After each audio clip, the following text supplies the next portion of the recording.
Mga katoto, usap-usapan ngayon online ang babaeng ito dahil umano sa kanyang matinding transformation na ikinabahala ng karamihan sa mga netizens. Ano nga ba ang istorya sa likod ng kanyang mga trending na larawan? Totoo nga bang health-related ito o para lang sa trabaho?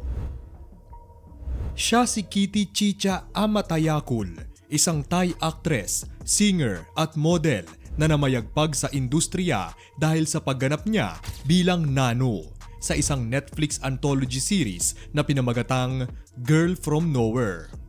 Naging bahagi na rin siya ng iba pang pelikula noon gaya ng Netflix crime series na The Serpent at ngayon isa ring social media sensation dahil naman sa kanyang involvement sa larangan ng fashion.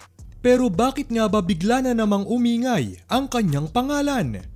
Well mga katoto, nito lang kasi ay nag-viral ang ilan niyang mga larawan mula sa pag-attend sa isang fashion event sa Paris kung saan ang host ay ang Italian designer na si Anthony Vaccarello. Bago pa man tuluyang sumikat, unang naging bahagi ng isang Thai girl group na Kiss Me 5 si Kitty.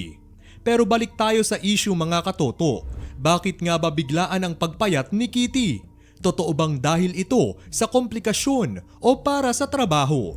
Well mga katoto, ang simpleng sagot ay para umano sa trabaho. Sa hinaharap kasi ay magiging bahagi siya ng isa na namang horror film. Hindi na bago para sa atin na malamang ang mga ganitong sistema lalo pat karamihan sa mga artista at iba pang kilala sa industriya ay sumasailalim talaga sa training, preparation at transformation bilang paghahanda sa kani-kanilang mga proyekto.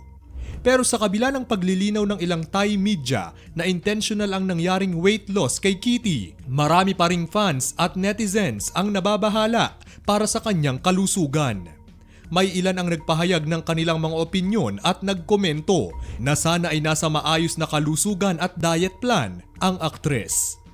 May ilan rin ang nagsabing kung ikukumpara noon, payat na ang aktres pero mukhang mas malala ang weight loss niya sa ngayon. May ilan naman na inuugnay ang kanyang koneksyon sa YSL bilang ambassador nito sa pagiging skinny umano. Sa ngayon ay wala pang malinaw na pahayag ang aktres at ang management nito patungkol sa mga kontrobersyal na usap-usapan ngayon. Pero kayo mga katoto, ano sa palagay nyo? Makatwiran nga bang paghandaan ng lubos ang isang role o kailangan pa ring maglagay ng limitasyon? Ikomento ang inyong mga sagot sa ating comment section.